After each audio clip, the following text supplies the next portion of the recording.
अस्सलाम वालेकुम। बिस्मिल्लाहिर्रहमानिर्रहीम। तो लेक्चर 5 पे पहुंच गए हैं। जो लोग मेरे पिछले लेक्चर सुन चुके हैं उनकी बड़ी हिम्मत है जी, पांचवा भी सुन रहे हैं। तो शुरू करते हैं। मैंने ये क्लॉक इसलिए लगाया हुआ है कि मुझे कुछ लोगों से फीडबैक ये मिली है कि जो लेक्चर है ना वो थोड़ा लंबा हो रहा है। ज़ाहिर है मैं ख़ुद अंडरस्टैंड करता हूँ, मेरा खुद गले की हालत ऐसी हो जाती है। तो मैं इस बार कोशिश करूँगा कि ये लेक्चर जो है 30 मिनट या 40-45 मिनट तक ले जाऊँ, ठीक है। 45 मिनट आप आई होप के कर सकते हैं, कोई मसला नहीं है। ठीक है, मेरे लिए भी कोई मसला नहीं होगा। तो शुरू करते हैं। ठीक है। ये लेक्चर शुरू करने से पहले रिव्यू कर लें कि हमने T C P I P layer model समझ लिया है। T C P I P layer model समझने के बाद हमने समझ लिया कि टी सी पी कैसे काम करता है, प्रोटोकॉल्स क्या होते हैं, कनेक्शन ओरिएंटेड कम्युनिकेशन क्या होती है, कनेक्शन लेस कम्युनिकेशन क्या होती है। और उसके अलावा फिर हम गए टीसीपी की थोड़ी सी डिटेल के अंदर। हमने टीसीपी का हेडर देखा, तो और यूडीपी का भी हेडर देखा। That's pretty much. आज हम ना sort of one leg of communication complete कर लेंगे। लेग ऑफ कम्युनिकेशन आज हमें ये पता चल जाएगा, ये जो सारी इन्फॉर्मेशन हमने अभी तक पढ़ी है कि वो रियल एनवायरनमेंट में किस तरह यूज़ हो रही होती है। जब एक पीसी ने दूसरे पीसी से वाकई कम्युनिकेट करना होता है तो एक्चुअली हो क्या रहा होता है बैकग्राउंड में, वो पूरा डायग्राम है। ये स्लाइड थोड़ी सी कम स्लाइडें हैं इसके अंदर, इस लेक्चर के अंदर, मगर मुझे टाइम बहुत लगा है इसमें, वो आप लोगों को अंदाज़ा हो जाएगा। ठीक हो गया, तो शुरू करते हैं। Three way handshake. Three way handshake आप अक्सर जगह सुनेंगे जब भी दो कंप्यूटर्स आपस में एक दूसरे के साथ कम्युनिकेट करने लगते हैं। नॉर्मली टीसीपी बेस्ड कम्युनिकेशन की बात कर रहे हैं हम, तो वो थ्री वे हैंडशेक करते हैं। ठीक है। थ्री वे हैंडशेक क्या, कि कंप्यूटर ए जौन सा है उसने कम्युनिकेशन करनी है कंप्यूटर बी के साथ। किस तरह की कम्युनिकेशन, लाइक आपने यहाँ पर भी स्काइप इंस्टॉल किया हुआ है और यहाँ पे भी स्काइप इंस्टॉल किया हुआ है, ठीक है। या आपने यहाँ से एक फ़ाइल उठाई है और आप इस फाइल को यहाँ पे फेंकना चाहते हैं, या आप यहाँ मैसेंजर पे बैठे हुए हो, दूसरे बंदे के साथ मैसेंजर पे कम्युनिकेट करने लगे हो। दो के वो ये मैसेंजर और स्काइप के इन्वायरमेंट में बीच में कुछ और सर्वर्स होंगे जो ये फंक्शन परफॉर्म कर रहे होंगे। तो सबसे ईजीएस्ट एग्जांपल ये है कि आप इस मशीन पे एक फ़िल्म पड़ी हुई है या मूवी पड़ी हुई है जो कॉपी करना चाह रहे हो, ठीक है।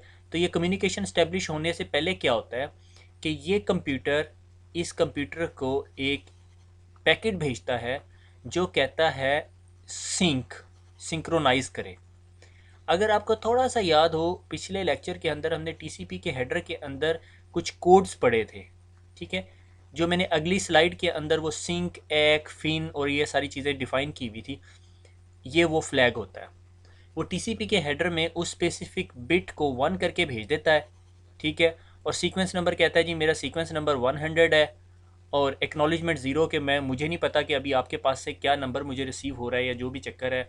और कंट्रोल वैल्यू जो सी है वो सिन है, सिंक्रोनाइजेशन, ये उठाता है। इसके अलावा बहुत सारी इन्फॉर्मेशन उसके अंदर पैकेट के अंदर होती है, लाइक मेरी सोर्स पोर्ट कौन सी है और आपकी डेस्टिनेशन पोर्ट कौन सी है। से फॉर एग्जांपल अगर मैं कहता हूँ कि ये इसकी पोर्ट नंबर 23 को हिट करेगा, तो ये यानी टेलनेट की सेशन स्टैब्लिश करना चाहता है। टेलनेट क्या है? Terminal emulation. जब भी आपने नॉर्मल एनवायरनमेंट के अंदर किसी स्विच या राउटर को कन्फिगर करना होता है तो आप उसको टेलनेट कर रहे होते हो। मैं एग्जांपल ले रहा हूँ क्योंकि मैंने आगे एक स्क्रीनशॉट बनाई हुई है, वो टेलनेट की है। तो जी मैंने यहाँ से बैठ के इस मशीन को कन्फिगर करना है और मैंने कमांड प्रॉम्प्ट पे टेलनेट की कमांड दी। तो सबसे पहला पैकेट जो मेरे पास से निकला वो सिन का था, कि ये जाके पहले ये तो चेक करूँ कि वहाँ पे वो पोर्ट नंबर 23 एग्जिस्ट भी करती है और पोर्ट नंबर 23 मुझे रिस्पॉन्स भी कर रही है या नहीं, ठीक है। पोर्ट की एग्जांपल वही प्लेटफॉर्म वाली एग्जांपल, कि भाई अगर मैं कहूँ यहाँ से लाहौर से एक ट्रेन चल रही है प्लेटफॉर्म नंबर 10 पे, और सरगोदा या फैसलाबाद जाके प्लेटफॉर्म नंबर 23 पे उतरेगी, और जब ट्रेन वहाँ पहुँचे पता चले वहाँ तो प्लेटफॉर्म 23 है ही नहीं, ठीक है। तो यानी पहला आप सिन पैकेट भेजते हो कि जाके चेक करो कि मैं आपके साथ स्टैब्लिशमेंट करना चाहता हूँ, कनेक्शन स्टैब्लिशमेंट करना चाहता हूँ, आप ओके हो। अभी मैंने डाटा नहीं फेंका, ठीक है, अभी सिर्फ मैंने एक सिंक पैकेट भेजा है, सिंक्रोनाइजेशन, ठीक है। ये सिंक पैकेट इसकी पोर्ट नंबर 23 पे गया और इस कंप्यूटर ने ना आगे से रिस्पॉन्स किया। अगर पोर्ट नंबर 23 ओपन थी यानी इस पे टेलनेट की सर्विसेज चल रही थी, यानी फैसलाबाद में या सरगोदा के अंदर प्लेटफॉर्म नंबर 23 था, तो प्लेटफॉर्म के इंचार्ज ने कहा हाँ जी प्लेटफॉर्म है यहाँ पे, आप ट्रेन ला सकते हो, ठीक है। तो उसने कहा ठीक है भाई, मैं तुम्हें सिंक यानी तुम्हारी सिंक्रोनाइजेशन की एक्नॉलेजमेंट भेज रहा हूँ, ठीक है। मेरा सीक्वेंस नंबर 300 है और मैं तुमसे अगला पैकेट जो सा है वो 101 एक्सपेक्ट कर रहा हूँ। ये बड़ी कंफ्यूजिंग वैल्यू है। सिस्को के अंदर जो बुक के अंदर ICND की जो बुक है जो हम फॉलो कर रहे हैं उसके अंदर इस डायग्राम में थोड़ी सी ये गलती हुई हुई है। ठीक है, वो भी मुझे एग्जैक्टली याद नहीं है। मेरे ख्याल में उन्होंने कुछ ऐसा किया है कि यहाँ पे 100 डाल के यहाँ पे भी 100 डाला हुआ है, कुछ ऐसा सा है। ठीक है, बहरहाल मैंने ये करेक्ट की हुई है यहाँ पे, तो आपको परेशान होने की ज़रूरत नहीं है। ठीक है, वो इस पैकेट को रिप्लाई करता है। ठीक है, तो इधर से सोर्स पोर्ट 23 से रिप्लाई जाता है और कहता है जी सिंक एक्नॉलेजमेंट, तुमने जो सिंक भेजी थी उसकी एक्नॉलेजमेंट है और मेरे पैकेट का सीक्वेंस नंबर 300 है और तुम मुझे जब अगला पैकेट भेजोगे तो मुझे 101 भेजोगे। जब इस कंप्यूटर को रिप्लाई मिल जाता है इसका मतलब है उसे समझ आ जाता है ठीक है जी फैसलाबाद में प्लेटफॉर्म नंबर 23 है, ट्रेन कल दो। ठीक है, यानी ट्रेन भेज दें आप। ठीक है, तो ये जो है उसको इस्टेब्लिशमेंट या एक्नॉलेजमेंट का खाली एक पैकेट भेजता है ACK एक। हम सिर्फ इस चीज़ को डिस्कस कर रहे हैं, उसके साथ साथ मैं आपको ये एक्नॉलेजमेंट और सीक्वेंस नंबर भी समझा रहा हूँ। ठीक है, सिस्को ने इन डिटेल इसे समझाया नहीं हुआ। ठीक है, एक एक दो दो पैराग्राफ के अंदर है, तो आप परेशान ना हो।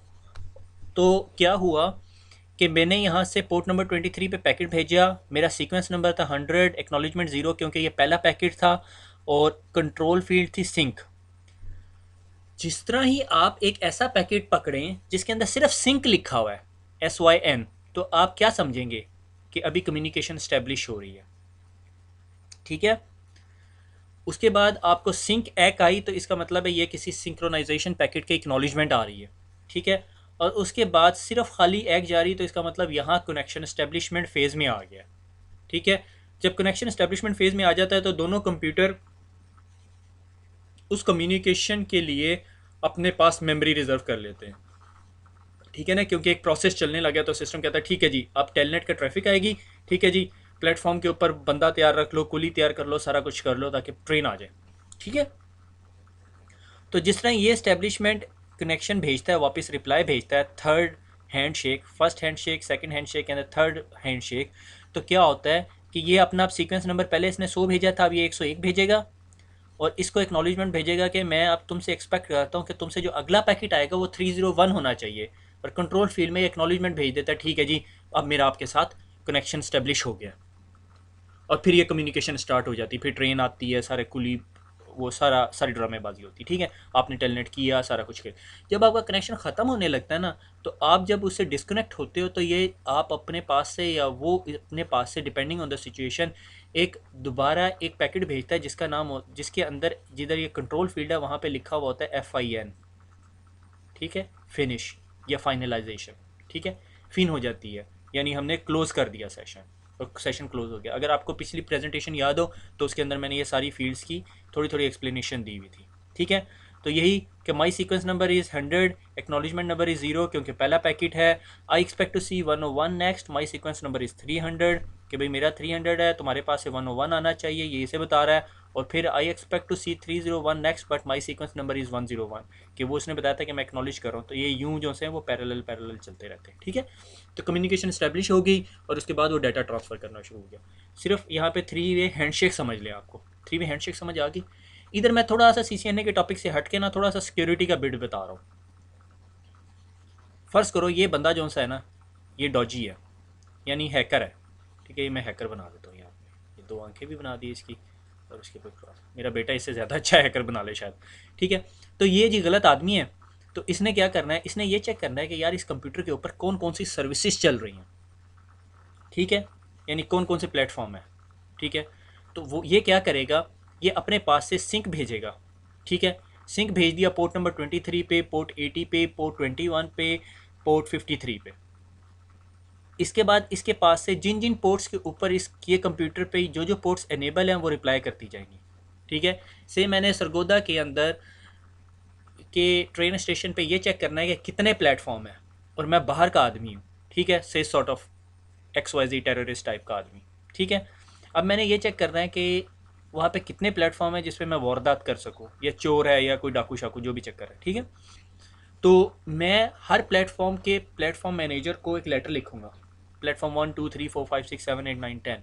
ठीक है, जिस जिस प्लेटफॉर्म के लेटर से मुझे रिप्लाई आएगा, ठीक है, इसका मतलब सरगोदा के ट्रेन स्टेशन पे वो प्लेटफॉर्म है। ठीक है। इसी तरह हैकर क्या करता है कि जब उसे पता चल जाता है ये सर्वर है, ठीक है, तो वो उसके ऊपर पोर्ट्स के ऊपर सिंक फेंकता है, और सिंक के एक्नॉलेजमेंट के बाद वो ये थर्ड पैकेट तो भेजता ही नहीं है, क्योंकि उसने सेशन स्टैब्लिश ही नहीं करना होता, उसने सिर्फ अपने पास रिकॉर्ड करना होता है कि ठीक है इसके पास जी पोर्ट नंबर 23 ओपन है, पोर्ट नंबर 80 ओपन है, पोर्ट नंबर 75 ओपन है, ठीक है। इस चीज़ को कहते हैं हम सिंक अटैक, ठीक है। इसमें एक और टाइप ऑफ सिंक अटैक आती है जो डॉस होते हैं, डिनाइल ऑफ सर्विसेज अटैक होते हैं, वो अलग स्टोरी है। आपको याद है पिछली प्रेजेंटेशन में मैंने एक वर्ड यूज़ किया था पोर्ट नॉकिंग, वो ये चीज़ होती है। इसको हमने और इन डेप्थ जाके देख लिया, ठीक है ना।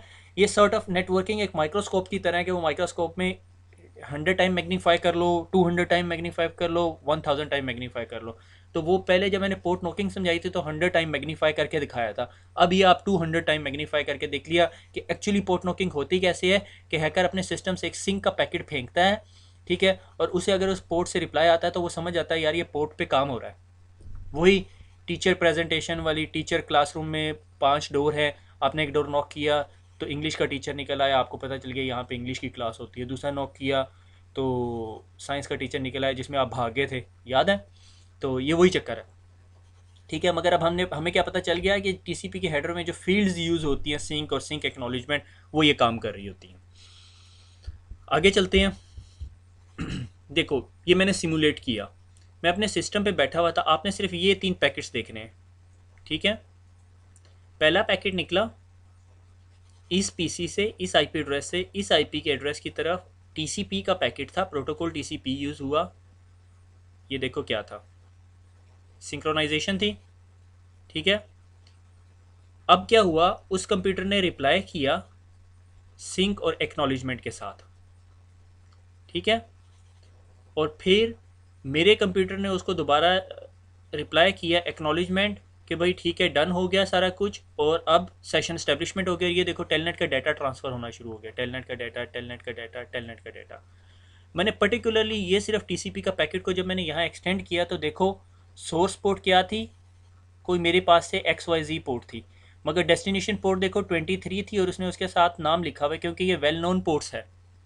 23 जब भी पोर्ट पे कोई पैकेट जाएगा तो वो टेलनेट का होगा, ठीक है। और ये सीक्वेंस नंबर, हेडर बाइट, ये सारी इन्फॉर्मेशन हम पिछली प्रेजेंटेशन के अंदर डिस्कस कर चुके हैं, ठीक है।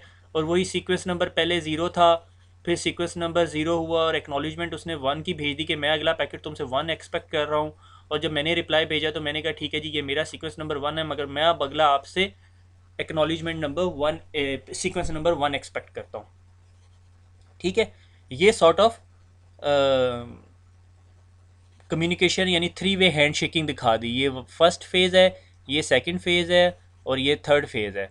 फर्स्ट फेज़ को हम सिंक कहते हैं, सेकंड को सिंक एक्नॉलेजमेंट कहते हैं, थर्ड को एक्नॉलेजमेंट कहते हैं, ठीक है। जब एक कंप्यूटर किसी दूसरे कंप्यूटर के साथ बात कर रहा होता है तो ये 3 वे हैंड शेक कर रहा होता है। शर्त यह है कि वो टीसीपी को यूज़ कर रहा हो, ठीक है। Reliable communication. याद है मेरा दोस्त आया हुआ था, मैंने उसे लाहौर भेजना था, मैंने उसे डेवो टर्मिनल पे पहुंचाना था, मैंने अपने कज़न को कहा कि भाई से छोड़ कर आओ, कनेक्शन ओरिएंटेड कम्युनिकेशन, ठीक है।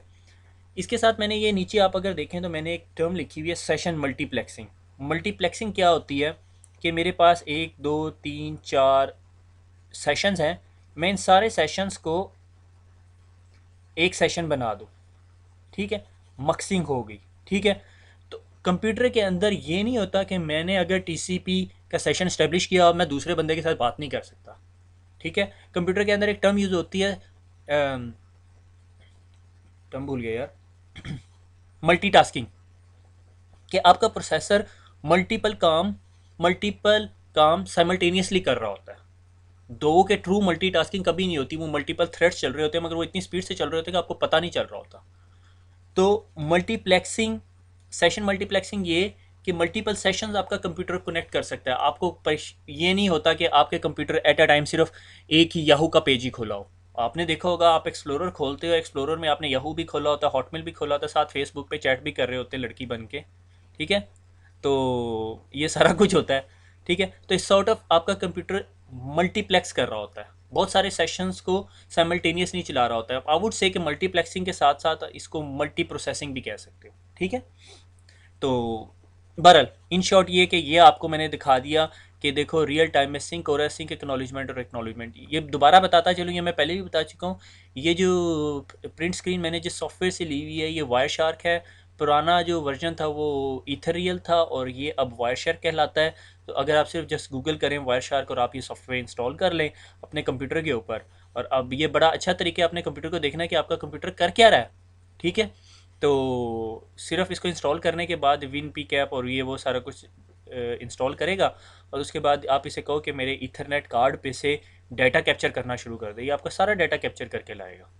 ठीक है, ये गलत फहमी में ना रहिएगा आप हॉटमेल के पासवर्ड इससे क्रैक कर लेंगे, क्योंकि ये हॉटमेल का पासवर्ड नहीं दिखाएगा मगर टेलनेट का पासवर्ड दिखा देगा।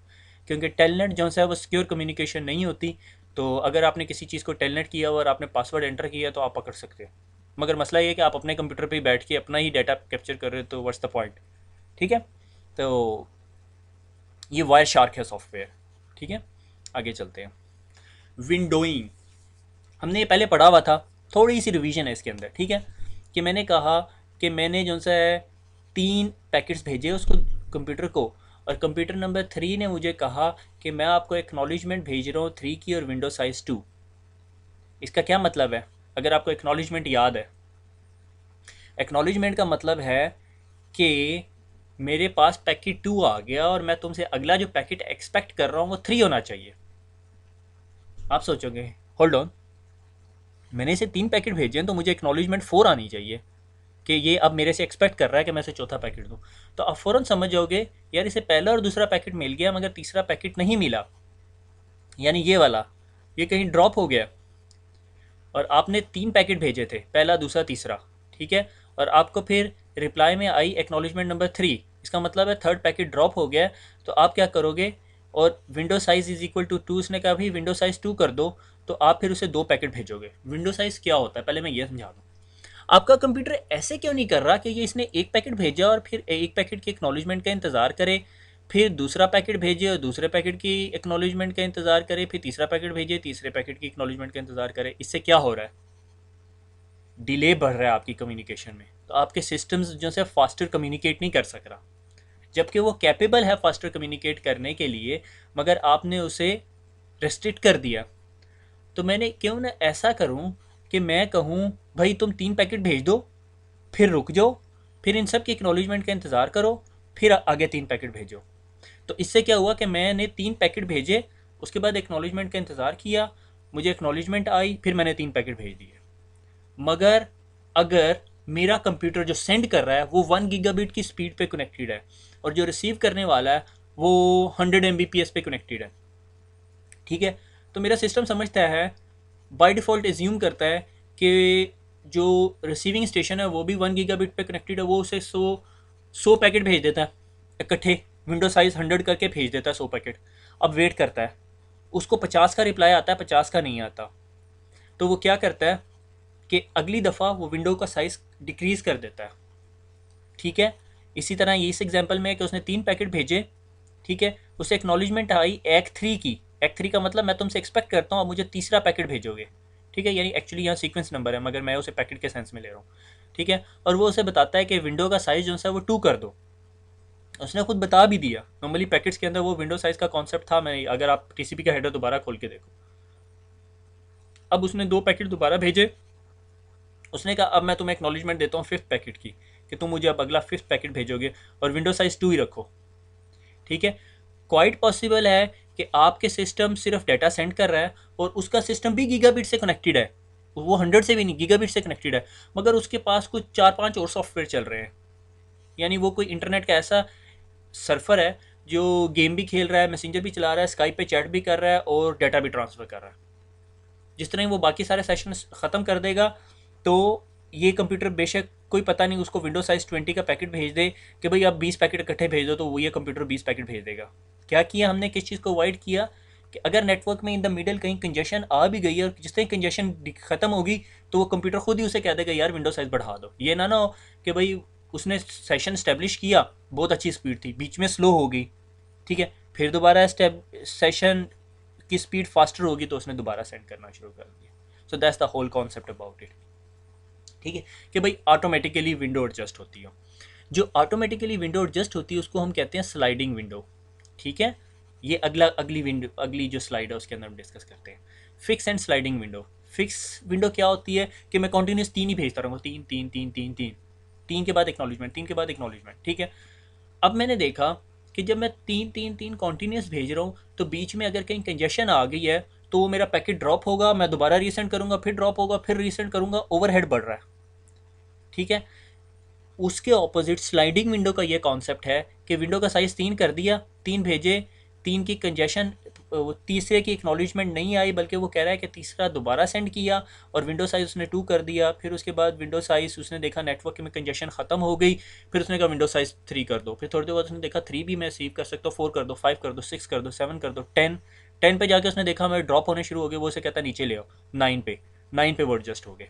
ये क्या है वाला, जब आप डाटा ट्रांसफ़र करते एक मशीन से दूसरी मशीन, याद है वो आपको कहता है कि आपका डाटा ट्रांसफ़र होने में एक साल, एक महीना, 10 दिन लगेंगे। फिर थोड़े दिन आहिस्ता आहिस्ता, मैं तो बहुत पुराने सिस्टम की बात कर रहा हूँ, अगर उसको बेचारे को कहते थे ना कि 400 MB ले जाओ डाटा, बेचारे को मौत पड़ जाती थी 10 दिन।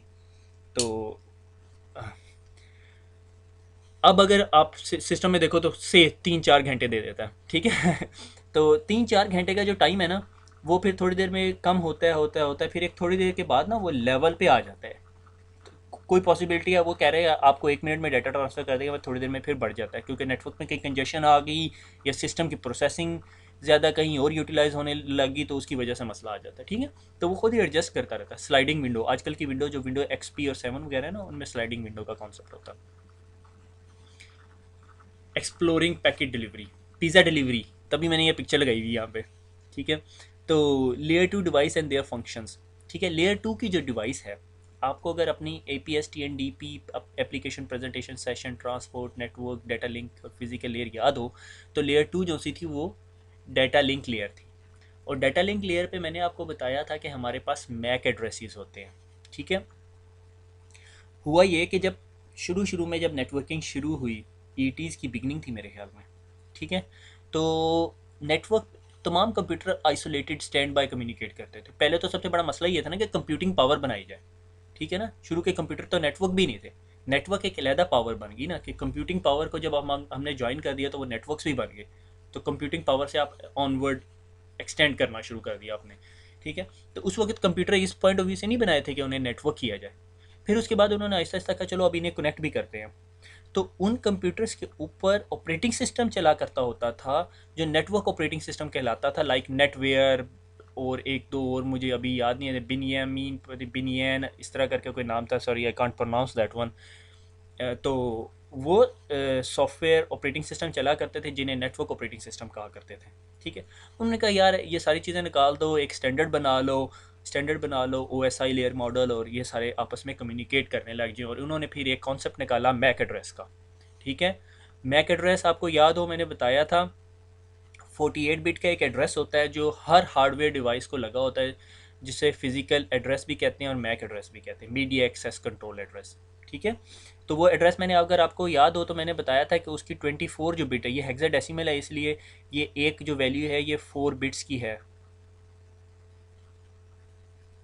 ठीक हो गया। तो ये एक्चुअली ओवरऑल 24 बिट्स बनती है, ठीक है। 4 × 6, 6 4 = 24, ठीक है, 24 और 24।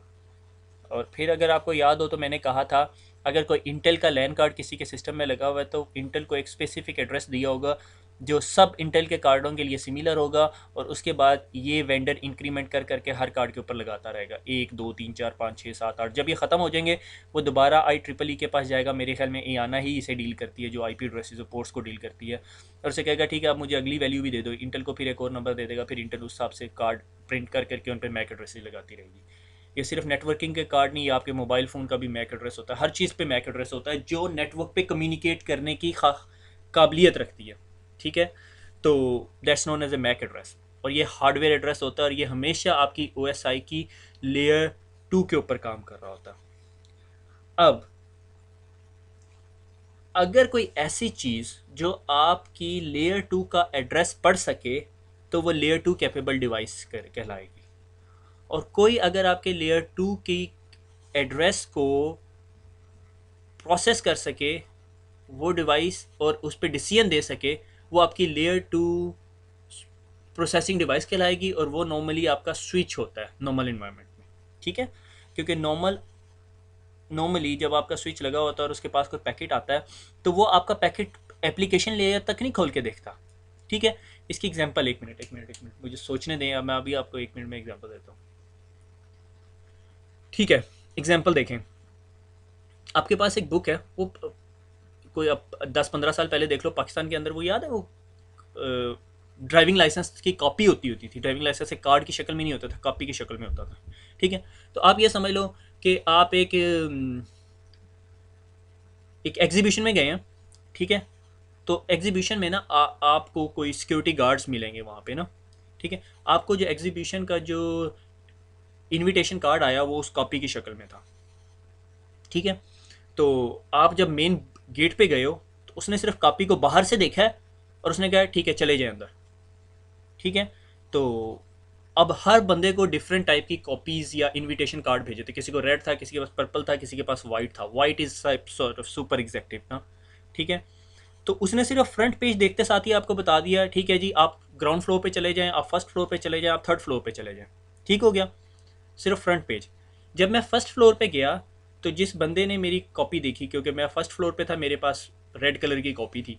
ठीक है, उसने अब मेरा इनविटेशन कार्ड अंदर से खोल के देखा कि फर्स्ट फ्लोर के अंदर इसे कौन से रूम में भेजना है। तो अगले पेज के ऊपर लिखा हुआ था रूम नंबर 10। ठीक है, अब उस गार्ड ने वो कॉपी खोली, उसे इस बात से कोई कंसर्न नहीं कि मेरे पास रेड है या नहीं। उसने अगला पेज खोला, रूम नंबर 10, उसने कहा आप रूम नंबर 10 में चले जाए। मैं रूम नंबर 10 के दरवाजे पे गया, वहाँ पर एक और गार्ड खड़ा हुआ था। ठीक है, उसने वो कॉपी, रेड कॉपी का पेज नंबर 2 खोला और उस पर देखा कि जी आप रो नंबर 10 पे चले जाएं। मैं रूम नंबर 1 के अंदर चेयर्स लगी हुई थी, मैं रो नंबर 10 पे चला गया। वहाँ पे एक रिप्रेजेंटेटिव खड़ा हुआ था, उसने कहा रो नंबर 10 के अंदर। उसने अगला पेज पलट के देखा, यानी पहला फ्रंट पेज था, सेकंड पेज दरवाजे वाले ने देखा, रो वाले ने देखा, और उसने मुझे कहा ठीक है आप रो नंबर 10 पे चौथी चेयर पे बैठ जाएं। ठीक है, 4A से चेयर नंबर था। ठीक हो गया। इस चीज़ का कोई फ़ायदा था अगर जो बिल्डिंग के शुरू में ही एक बंदा मेरा पूरी कॉपी खोल के देखता, पहला पैकेट, दूसरा पेज, तीसरा पेज, चौथा पेज, और मुझे कहता ठीक है आप पहले फ्लोर पे चले जाएं। ठीक है, और उसके बाद आप रूम नंबर 10 ढूंढें, रूम नंबर 10 ढूंढ के रो में ढूंढें। ठीक है, इसका कोई फ़ायदा नहीं था, कोई पता नहीं। मैं पहले रूम नंबर 10 पे जाता और वहाँ जाकर मैं कंफ्यूज हो जाता कहाँ जाना है, और फिर मैं भटकता रहता इधर उधर। तो हर कंप्यूटर जो है, हर डिवाइस है, वो एक स्पेसिफिक लेयर तक रीड करने की खासियत रखती है। ठीक है, जिस तरह वो कॉम्प्लेक्स के बाहर या वो एग्जीबिशन के बाहर जो बंदा बैठा हुआ था जो मेन गेट पे था, वो सिर्फ फर्स्ट पेज ही पढ़ सकता था, उसको दूसरे पेज की समझ ही नहीं थी। ठीक है, तो जो डिवाइसेस लेयर 2 का पैकेट का जो हेडर है, वो याद है जब मैंने हेडर्स दिखाए थे आपको कि हेडर लगाती है, हर लेयर हेडर लगा देती है। ठीक है, लाइक एप्लीकेशन लेयर ने अपना हेडर लगाया, प्रेजेंटेशन ने अपना, सेशन ने अपना, ट्रांसपोर्ट लेयर ने टीसीपी का हेडर लगा दिया, नेटवर्क लेयर ने आईपी का हेडर लगा दिया, और डाटा लिंक लेयर ने ये हेडर लगा दिया जो हम ये यहाँ डिस्कस कर रहे हैं। ठीक है, अब कोई डिवाइस है, अब ये पैकेट मेरे पीसी से निकला और स्विच के पास गया। स्विच अब कौन सी लेयर की डिवाइस है? लेयर 2 की डिवाइस। वो सिर्फ ये हेडर पढ़ सकेगी। उस डिवाइस को अगर आप टीसीपी का हेडर देंगे उसको समझ भी नहीं आएगी। ठीक है, लाइक मेन गेट वाला बंदा आपको कहे जी आप रो नंबर 10 पे चले जाएं, आप खुद कंफ्यूज हो जाओगे, यहाँ तो रो ही नहीं नजर आ रही, यहाँ तो फ्लोर्स हैं। ठीक है, आप कंफ्यूज हो जाओगे। उसने सही बताया आपको रो नंबर 10, मगर आपको ये नहीं पता कि कौन से फ्लोर पे कौन से रूम नंबर में। ठीक है, समझ रहे हैं? ठीक है, अगर नहीं समझ रहे दोबारा रिवाइंड करके देखो। सॉरी कि भाई मैंने वर्कआउट ही की हुई थी इसकी एग्जाम्पल, तो मेरे ख्याल में मैंने बिल्कुल सही एग्जाम्पल दी आपको। ठीक है, तो स्विच जोन सा है वो आपका सिर्फ मैक लेयर का हेडर पड़ेगा। ठीक है, अगर वो, मैं उसे कहूँ जी नहीं तुमने पूरी कॉपी पढ़नी है, तो बिला वजह स्विच पे आपका पैकेट पड़ा हुआ इंतज़ार करता रहेगा और आपका वे टाइम ज़ाया होगा, फिर हम फास्टर कम्युनिकेशन नहीं कर सकेंगे। ठीक है, जो आजकल के ज़माने में आप देखते हो स्काइप भी चल रहा है, आपका सारा कुछ चल रहा है, और फास्टर कम्युनिकेशन, फिर वॉइस पॉसिबल नहीं हो जाएगी। ठीक है, दो वॉइस यूडीपी यूज़ करती है मगर उसमें भी हेडर्स लगा हुआ होता है। ठीक है, तो जो डिवाइस होती है उसने मैक एड्रेस देखा, और जो आपका स्विच है क्योंकि वो लेयर 2 की डिवाइस है, उसने मैक एड्रेस देखा और उसने मैक एड्रेस की बेस पे डिसीजन कर दिया। ठीक है, ये मैक एड्रेस का ये सारे का सारा हेडर होता है।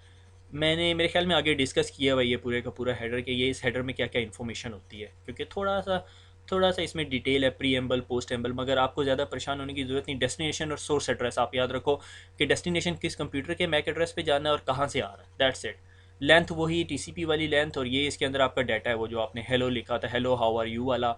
और ये एफसीएस वही सीआरसी की तरह का है, और प्रीएम्बल में आगे जाके डिस्कस करता हूँ। अब लेयर 3 की डिवाइस, अगर आपके पास, मैं दोबारा वो T C O S I layer model बनाऊँ और मैं आपको कहूँ इसमें लेयर 3 निकालो, तो आप कौन सी लेयर को पे पॉइंट आउट करोगे? नेटवर्क लेयर पे। नेटवर्क लेयर पे क्या हो रहा था? आईपी प्रोटोकॉल चल रहा था। और आईपी से आपके जहन में क्या आता है? IP address. हमारा पूरा लेक्चर था उसके ऊपर, ठीक है। आईपी एड्रेस, आईपी एड्रेस क्या बताता है? वही क्लासरूम और स्कूल की एग्जांपल कि M C S A B, morning evening night वाला चक्कर, ठीक है। कि कौन से नेटवर्क है। आईपी एड्रेस के दो पोर्शंस थे, एक नेटवर्क आईडी थी और एक होस्ट आईडी थी, ठीक है। वो डिवाइस जो लेयर 3 के ऊपर पैकेट को खोल के देख सकती है, से मैंने अगर कहा कि गेट पे जो बंदा खड़ा हुआ था जो सिर्फ आपको फ्लोर बताता है, तो वो लेयर 2 की डिवाइस है। तो अगर जो रूम के बाहर बंदा खड़ा हुआ है और आपको बताता है ठीक है जी अब आपने इस रूम पे जाना है या फ्लोर पे खड़ा हुआ है, तो वो लेयर 3 की डिवाइस है। इसी तरह हमारे पास जो लेयर 3 के अंदर जो इन्फॉर्मेशन होती है वो आईपी एड्रेसेस की होती है। तो हम यूं कह सकते हैं कि एक ऐसी डिवाइस जो आईपी एड्रेसेस देख के डिसीजन करती हो वो लेयर 3 की डिवाइस कहलाती है। इसी तरह पिछली एग्जांपल में हम ऐसे कह सकते हैं कि एक ऐसी डिवाइस जो लेयर 2 का हेडर पढ़ के डिसीजन कर सके वो लेयर 2 डिवाइस होती है। तो मैं आपको यहाँ बताता चलूँ कि लेयर 2 का पैकेट कौन सी चीज़ पढ़ सकती है, वो स्विच होता है हमारा, कि वो लेयर 2 का हेडर पढ़ता है और डिसीजन कर लेता है कि मैंने कहाँ भेजना है, ठीक है। डिसीजन से जब मैं मुराद ले रहा हूँ तो फॉरवर्डिंग डिसीजन, क्योंकि पैकेट डिलीवरी पे हम बात कर रहे हैं। टॉपिक है पैकेट डिलीवरी, कि पैकेट कहाँ भेजना है। डिलीवरी पैकेट की इज़ द नेटवर्किंग एक्चुअली। अगर पैकेट ही नहीं डिलीवर हो रहा तो नेटवर्क का कोई फ़ायदा नहीं, ठीक है। तो जो चीज़ आपका लेयर 2 का हेडर देख के डिसीजन कर सके वो लेयर 2 डिवाइस होती है, लाइक अ स्विच, ठीक है। ब्रिज भी एग्जांपल दे सकते हैं। और वो डिवाइस जो आपका लेयर 3 का हेडर देख के डिसीजन कर सके वो कहलाती है लेयर 3 कैपेबल डिवाइस, जो नॉर्मली हमारे राउटर्स होते हैं। अब इंटेलिजेंट जो स्विचेस होते हैं वो भी लेयर 3 कैपेबल होते हैं, ठीक है। वो हम आगे देखेंगे कि वो कैसे कैपेबल होते हैं और वो क्या करते हैं जो वो कैपेबल हो जाते हैं, ठीक है। अब आपको याद है कि लेयर 3 के अंदर सिर्फ आईपी एड्रेसेस, आईपी का प्रोटोकॉल चल रहा होता है, तो इसका मतलब सारा डिसीजन आईपी की बेस पर होगा। लाइक मैं कहता हूँ कि अगर फ्लोर पे कोई बंदा खड़ा हुआ है तो उसने आपको रूम नंबर बताना है, तो वो जो दूसरा या तीसरा पेज होगा वो बुक कॉपी के अंदर वो रूम नंबर्स का होगा, लाइक रूम नंबर 10, ठीक है।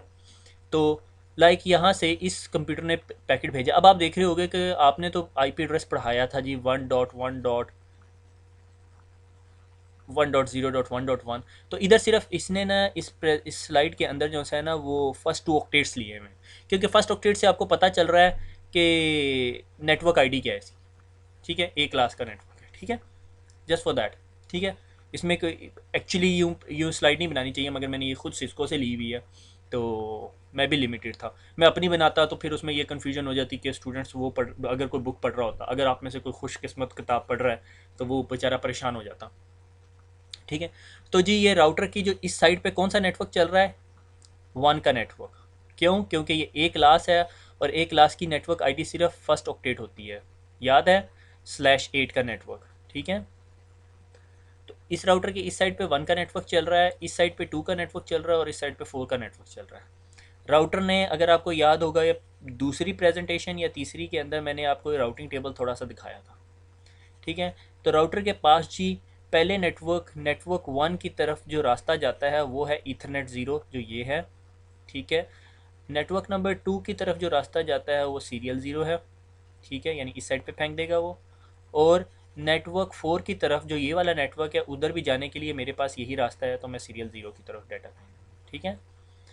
अब अगर इस कंप्यूटर ने इधर पड़े हुए कंप्यूटर के साथ कम्युनिकेट करना है 4.1 के साथ, तो वो क्या करेगा? एक पैकेट फेंकेगा, कहेगा राउटर को कि मैंने 4.1 के पास जाना है। राउटर अपना राउटिंग टेबल देखेगा और देखेगा कि ये ए क्लास का नेटवर्क है, तो वो सिर्फ ये वाला पोर्शन पकड़ेगा 4 का। उसे इस बात से कोई गर्ज नहीं कि 1 के आगे 1 लिखा हुआ या नहीं लिखा हुआ, ठीक है। वो सिर्फ नेटवर्क आईडी पकड़ेगा और अपने राउटिंग टेबल में देखेगा कि अच्छा जी नेटवर्क आईडी 4 है, तो ठीक है, इंटरफेस सीरियल 0 पे फेंकना है, इस इंटरफेस पे फेंकने का, और वो पैकेट यहाँ से निकल के इस डिवाइस के पास आएगा, क्योंकि रास्ते में ज़ाहिर है जो अगर कोई और डिवाइस है तो उसको पता होगा कि 4 का नेटवर्क किधर है। और जब इस राउटर के पास पहुंचेगा तो वो अपना राउटिंग टेबल देखेगा कि भाई इस पैकेट ने 4 के पास जाना है, तो 4 किधर है, ईथरनेट 0 पे है, और वो ईथरनेट 0 पे फेंकेगा और वो पैकेट इस पीसी के पास पहुंच जाएगा। ठीक हो गया, simple is that. So layer 3 capable devices are the routers जो आईपी बेस्ड आईपी एड्रेसेस पे डिसीजन करते हैं। Layer 2 capable devices are switches जो मैक एड्रेसेस पे डिसीजन करते हैं। क्लियर, आगे चलते हैं। ओफ, ओके, अब सिचुएशन ये है कि हर सिस्टम के पास अपना एक आईपी एड्रेस भी होता है और मैक एड्रेस भी होता है। अगर मैं अपना सिस्टम देखूं तो मैं अगर अपने सिस्टम पे जाके आईपी कॉन्फ़िग करूं तो मेरे पास आईपी एड्रेस भी आएगा और मेरे सिस्टम का मैक एड्रेस भी आएगा। मैक एड्रेस कुछ इस तरह का लिखा होता है 1 2 3 4 5 6 7 8 9 10 11 12 12 फॉर द 48। ठीक है, 48 बिट्स का।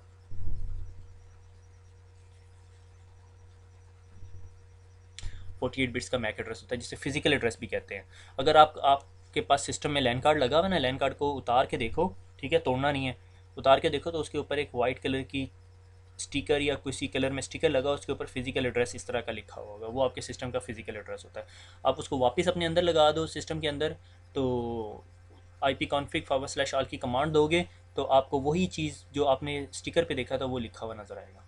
ठीक है, बहरहाल मैंने एक दफ़ा एक ऐसा ही, जब मैं पढ़ रहा था तो मैंने एक दफ़ा एक लैन कार्ड खोला, उसके ऊपर स्टिकर पे गलत नंबर लिखा हुआ था और अंदर गलत वो डिफरेंट था, तो वो it might be a human error कि भाई किसी बंदे ने गलती से वो स्टिकर गलत हो गया होगा या मिस प्रिंटिंग हो गई होगी, जो भी बात है। ठीक है, अब सवाल ये पैदा होता है कि मेरे पास एक इंफॉर्मेशन सेव कैसे होती है, कि मुझे ये कैसे पता चले कि जी जिस कंप्यूटर के साथ मैंने कम्युनिकेट करना है उसका फिज़िकल एड्रेस क्या है। ठीक है, तो उसके लिए आपके पास लेयर टू एड्रेस क्या है, मैक एड्रेस, और लेयर 3 एड्रेस आईपी एड्रेस के दरमियान में मैपिंग करवाने के लिए आपके पास एक प्रोटोकॉल होता है, एड्रेस रेजोल्यूशन प्रोटोकॉल।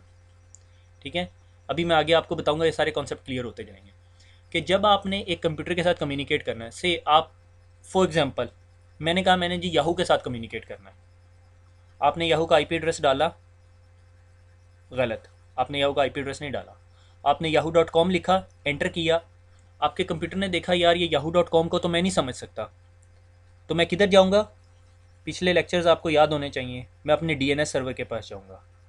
मेरे डीएनएस सर्वर का आईपी एड्रेस कहाँ से आएगा, जब मैंने डीएससीपी सर्वर से आईपी एड्रेस लिया तो डीएससीपी ने बताया था कि आपने अपनी नेम रेजोल्यूशन करवाने के लिए डीएनएस के पास जाना है, और उसने आईपी एड्रेस दिया था। मैं डीएनएस सर्वर के पास गया, मैंने कहा डीएनएस भाई मुझे ना याहू के पास जाना।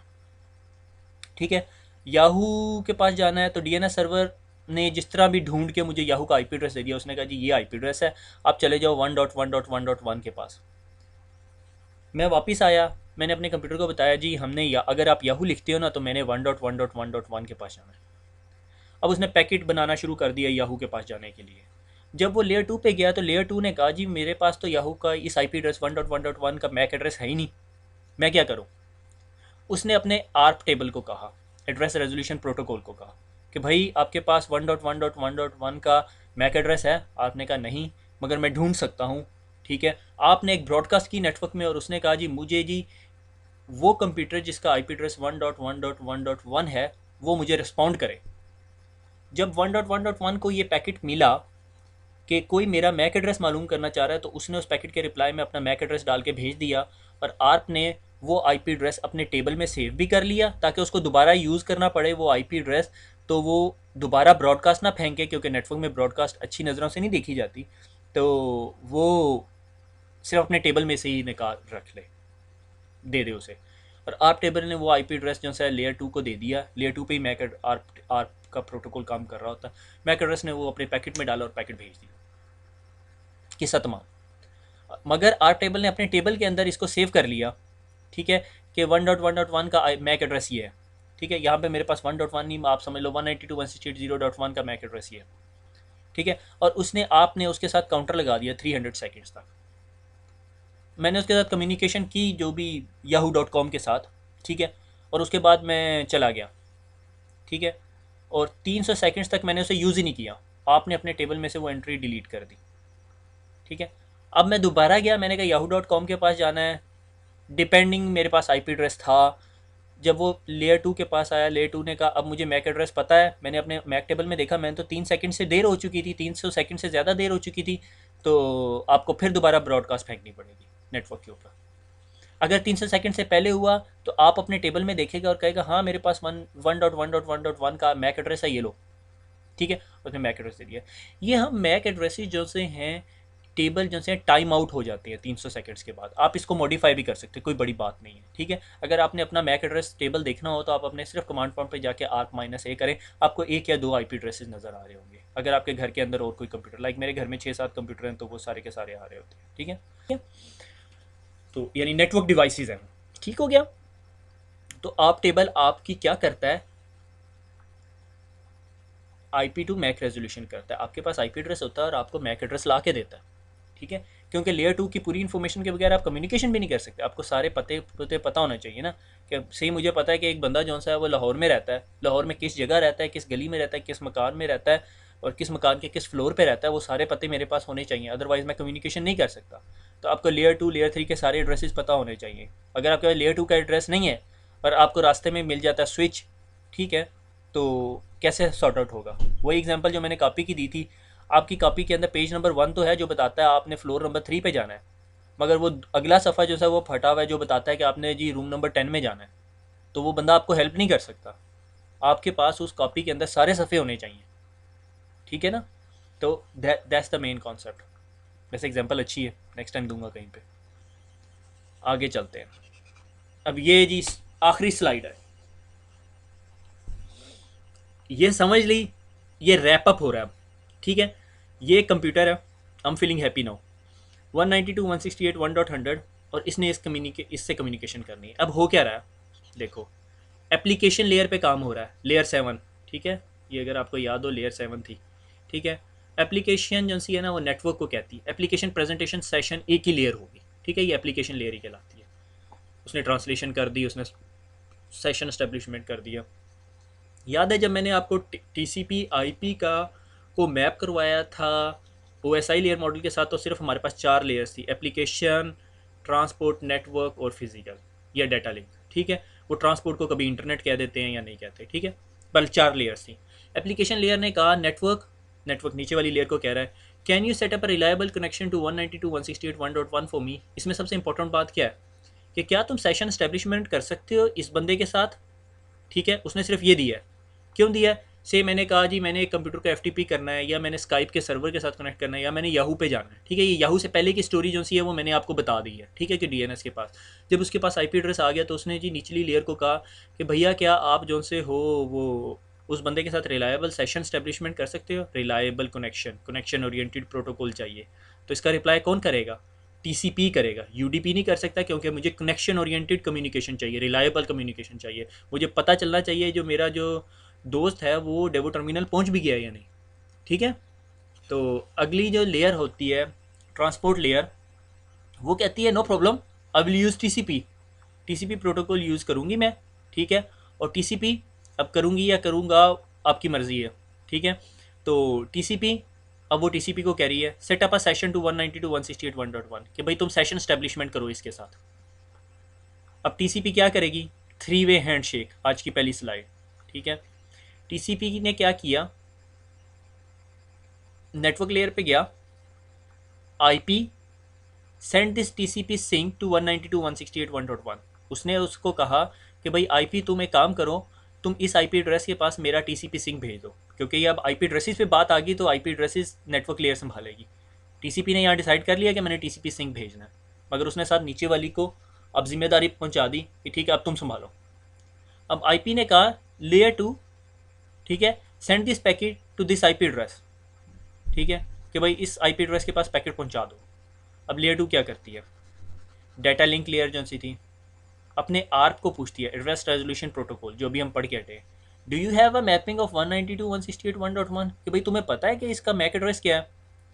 ARP टेबल देखता है, is 192.168.1.1 in my ARP table, क्या मेरे ARP टेबल में पड़ा हुआ है ये, नो, इसके ARP टेबल में ये एंट्री नहीं है, इसको नहीं पता इसका मैक एड्रेस क्या है।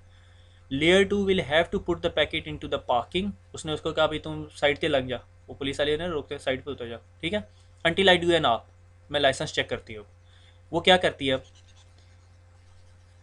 ये एक आर्प पैकेट जनरेट करती है, ठीक है, ब्रॉडकास्ट करती है सबको, ये पीसी, ठीक है, या डेटा लिंक लेयर, ठीक है, सबको ब्रॉडकास्ट करती है और कहती है कि मुझे जो पीसी जो सा है वो 192.168.1.1 है, वो मुझे रिप्लाई करे with the MAC address, I am 192.168.1.100 with the MAC address this who is 192.168.1.1 के ब्रॉडकास्ट कर रही है, पूरी ब्रॉडकास्ट, ठीक है, पूरे नेटवर्क में जाएगी ट्रैफिक कि भाई मेरा ये आईपी एड्रेस है, ये 192.168.1.1 कौन है, ठीक है।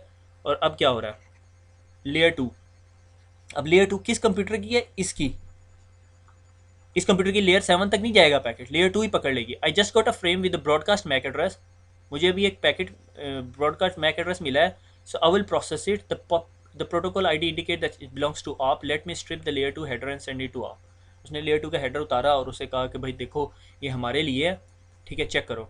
उसकी लेयर 3 वेरीफाई करेगी या नहीं करेगी वो एक अलग डिबेट है, ठीक है। और उसके बाद इसने क्या किया, उसने आर्प का रिप्लाई तैयार किया और उसमें वो सिर्फ क्या बता रहा है, अपना मैक एड्रेस, और आर्प का रिप्लाई जो सा है वो इस कंप्यूटर के पास पहुंच गया। जब वो इस कंप्यूटर के पास पहुंच गया तो इस कंप्यूटर के पास सारा डिकोरम या सारी इन्फॉर्मेशन पूरी होगी, इसके पास मैक एड्रेस भी है सोर्स डेस्टिनेशन का, इसके पास सोर्स डेस्टिनेशन का आईपी एड्रेस भी है, इसके पास प्रोटोकॉल भी है। अब इसका सिंक पैकेट जाएगा इसके पास, अभी सिंक गया है, अभी डेटा ट्रांसफ़र नहीं हुआ, ठीक है। अब क्या हुआ, hurray layer 2 I can get out send out packet, अब ये पैकेट सेंड कर सकता है, ये वायर पे पैकेट डाल देगा, पैकेट इसके पास जाएगा, सिंक होगा, वो सिंक की एक्नॉलेजमेंट भेजेगा और फिर एक और कनेक्शन स्टैब्लिशमेंट हो जाएगी, ईजी है। ओके जी, ये मैक एड्रेस का जो सा है टेबल है, मैक एड्रेस का जो मैक लेयर 2 का हेडर है, ठीक है, ये ऊपर जो सा लगा हुआ है, ठीक है। प्रियम्बल क्या होता है कि ये एक स्पेसिफिक इंफॉर्मेशन होती है, लाइक 0 1 0 1 0 1 और 0, ठीक है, 7 बिट्स हो गए, 1 2 3 4 5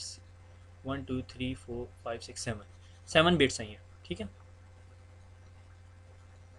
प्रियम्बल ने इसको बता दिया कि जी ये आपका डाटा पैकेट है और यहाँ से जब आपको दूसरे कंप्यूटर को, ये set of pre defined rules, आप दोबारा प्रोटोकॉल की स्टोरी आ गई, ठीक है। अगर आपको ऐसा पैकेट मिले, ऐसा सीक्वेंस वायर पे रिसीव हो, हमारा लैंड कार्ड वायर पे सिग्नल सेंस कर रहा होता है, जब भी उसको ये पैटर्न मिलता है तो वो समझ जाता है भाई ये इथरनेट का फ्रेम शुरू हो गया, ठीक है।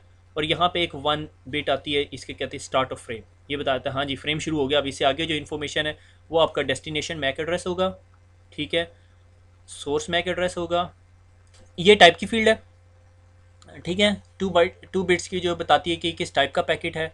इसके अंदर थोड़ी सी वेरिएशन है कि अगर ये IEEE का स्टैंडर्ड है या सिस्को का स्टैंडर्ड ईथरनेट है। सिस्को का स्टैंडर्ड ईथरनेट ये लेंथ बताता है कि इस पूरे ईथरनेट के फ्रेम की लेंथ कितनी है, ठीक है। ज़्यादा परेशान ना हो इस बात में, मेन मेन जो थिंग है जो आप लोगों की परेशानी की वो ये source and destination MAC address लगता है यहाँ पे। प्रियम्बल क्या होता है, स्टार्ट ऑफ द फ्रेम क्या होता है, टाइप, या इसके अंदर टाइप होती है IEEE के स्टैंडर्ड ईथरनेट पैकेट के अंदर, और सिस्को के स्टैंडर्ड ईथरनेट के अंदर लेंथ की फील्ड होती है जो लेंथ बताती है कि ये कितने लेंथ का हेडर है। लाइक TCP के अंदर जिस तरह हमारे पास लेंथ की फील्ड थी, और ये आपका असल डाटा है और ये फ्रेम चेक सीक्वेंस है, वही जो CRC हम लोगों ने TCP के हेडर में पढ़ा था कि बताता है कि अगर 10 दफ़ा जो सा है आपके पास A लिखा हुआ है तो इसका मतलब ये पैकेट ठीक पहुंचा है, ठीक है। तो ओवरऑल जो अगर बहुत हायर लेवल पे देखा जाए तो पैकेट के अंदर ये कोई 3-4 इन्फॉर्मेशंस होंगी जो हमारी पिछली डायग्राम में गुजरी हैं कि डेस्टिनेशन मैक एड्रेस, कि डेस्टिनेशन जहाँ पे पहुँचना है उस सिस्टम का मैक एड्रेस क्या है, जहाँ से निकला है वहाँ का मैक एड्रेस क्या है, ये लेयर 2 की इन्फॉर्मेशन होगी। ये आगे आगे हमारे पास लेयर 3 की इन्फॉर्मेशन कि भाई IP एड्रेसेस की, कि कौन से IP एड्रेस से जा रहा है, कौन से IP एड्रेस तक जा रहा है। गो के इस लेयर के अंदर ये पूरे का पूरा हेडर है, इस जगह पे IP एड्रेस का हेडर है, और ये सारे का सारा TCP का हेडर है। TCP का हेडर अगर आपको याद हो तो वो 20 बाइट्स का होता था, ठीक है। तो ये 20 बाइट का हेडर है, ये आप देख लो, वर्कआउट कर लो। और IP का हेडर मेरे ख्याल में मैं आगे डिस्कस करूँगा। तो ये एक्चुअली इतना बड़ा हेडर है और फिर आगे जाके कहीं डाटा जा रहा है, ठीक है। और ये TCP का सिंक का पैकेट जा रहा है, ठीक है। एक्चुअली ये सारी स्टोरी है जो अभी हम पीछे से पढ़ते आए हैं। तो अगर हायर लेवल पे रिव्यू देखा जाए तो आपके कंप्यूटर कम्युनिकेशन करने के लिए source IP address, destination IP address, protocol और सोर्स मैक एड्रेस और डेस्टिनेशन मैक एड्रेस चाहिए। वंस अगेन रिव्यू कर लूँ तो मैक एड्रेस इसको रिजॉल्व करने के लिए अगर मेरे पास मैक एड्रेस नहीं पता मेरे सिस्टम को, तो वो मेरे आर्प टेबल को देखेगा। अगर आर्प टेबल में नहीं पड़ा हुआ तो आर्प प्रोटोकॉल को कहेगा ढूंढ के लाओ, और आर्प प्रोटोकॉल पूरे नेटवर्क में ब्रॉडकास्ट करेगा, और ब्रॉडकास्ट करने के बाद वो अपना रिप्लाई ढूंढ के लाएगा और फिर अपने मैक एड्रेस में भी सेव कर लेगा 300 सेकंड्स के लिए। और अगर 300 सेकंड के अंदर दोबारा आपको वो यूज़ करना पड़ा तो वो दोबारा ब्रॉडकास्ट नहीं करेगा, मगर अगर 300 सेकंड के बाद यूज़ करना पड़ा तो वो उसकी एंट्री को डिलीट कर चुका होगा, और आपको दोबारा आप रेजोल्यूशन करवानी पड़ेगी जो कि दोबारा ब्रॉडकास्ट होगा। ठीक है, तो थक गए बहुत, तो लास्ट स्लाइड थी बट ख़त्म नहीं हुआ। तो थैंक यू वेरी मच, और दुआओं में याद रखिएगा। अल्लाह हाफिज़।